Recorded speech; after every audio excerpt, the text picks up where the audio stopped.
এই যে কাজলার যে ফ্লাইওভারের গোড়াটা, কাজলা না সরি, এটা হচ্ছে কুতুবখালী মাদ্রাসা মোড়, যাত্রাবাড়ি ঠিক আগে।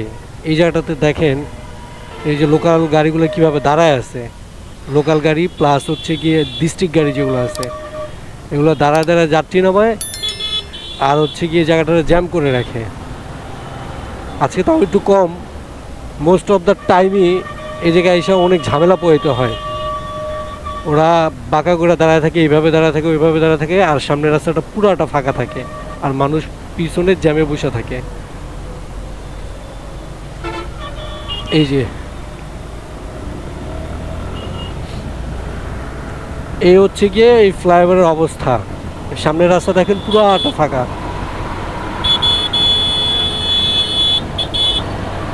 পুরো রাস্তাটা ফাঁকা, কিন্তু ওটুকের জায়গার জন্য একদম শরীর একটা রায়েরবাগ পর্যন্ত মাঝে মাঝে জ্যাম চলে যায় যখন একটু রাশ পিরিয়ড থাকে।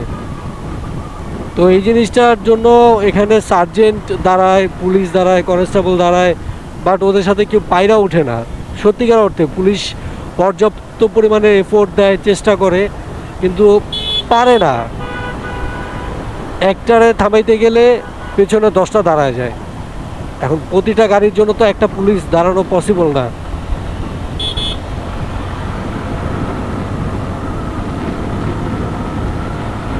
এই যে ফ্লাইওভার পুরাটা ফাঁকা, কিন্তু গোড়ার মধ্যে জ্যাম লাগিয়ে থাকে। আর হচ্ছে গিয়ে গুলিস্তানে যেখানে নামে সেই জায়গাটার কি অবস্থা, যেখানে সেখানে যাত্রী নামায়, যেখানে সেখানে গাড়ি ব্রেক করে। পুলিশও ওই জায়গায় তেমন কিছু বলে না, কারণ ওইটা একটা স্থান তো। আর বুঝেনি তো বাংলাদেশের ঢাকা শহরের স্থানগুলোতে কি হিডেন পলিটিক্স চলে, যে কারণে ওইখানে পুলিশ তেমন কিছু বলে না।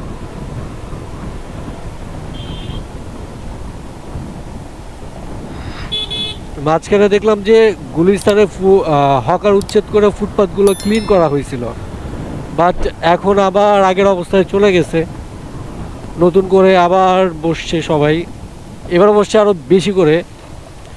তো ফার্স্ট টাইম যখন হকারগুলো উচ্ছেদ করা হয়েছিল তখনই অনেকে এই জিনিসটা অ্যাপ্রিসিয়েট শুরু করলো করা, বাট আমি একটু সময় নিছিলাম এই কারণেই, কারণ প্রতিবারই নতুন সরকার আসার পরে এই হকার উচ্ছেদ করা হয়। হকার উচ্ছেদ করার পিছনে একটা ছোট্ট পলিটিক্স আছে, সেটা হচ্ছে গিয়ে সেট আপটা ভাঙা এবং নতুন সেট আপ বিল্ড আপ করা ওইখানে। তো এবারও তাই হয়েছে, বাট এবার ভাবছিলাম যে এরকম কিছু হবে না, সত্যিকার অর্থে পরিবর্তন আসবে, বাট এবারও হলো না। আওয়ামী লীগ, বিএনপি, জামাত, তারপর হচ্ছে গিয়ে কেয়ারটেকার সরকার, ওই প্রত্যেকটা সরকার এসে যেটা করে বিএনপি এসেও এবার সেটাই করছে। আর আমাদের রক্তে তো মিশে আছে, আমরা তো আমাদের ব্লাড চেঞ্জ করতে পারবো না।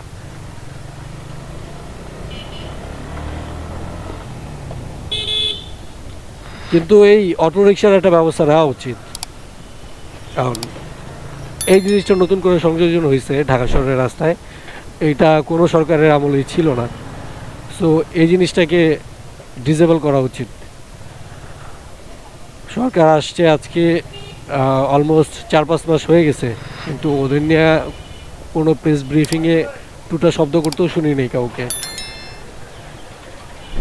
তো সরকারের কাছে বিনীত অনুরোধ করব এই ব্যাপারটা যেন একটু দেখে। বাকি যা আছে ওগুলা আগের সেট আপেই চলতেছে, সব সরকার আসলে এগুলো হয়।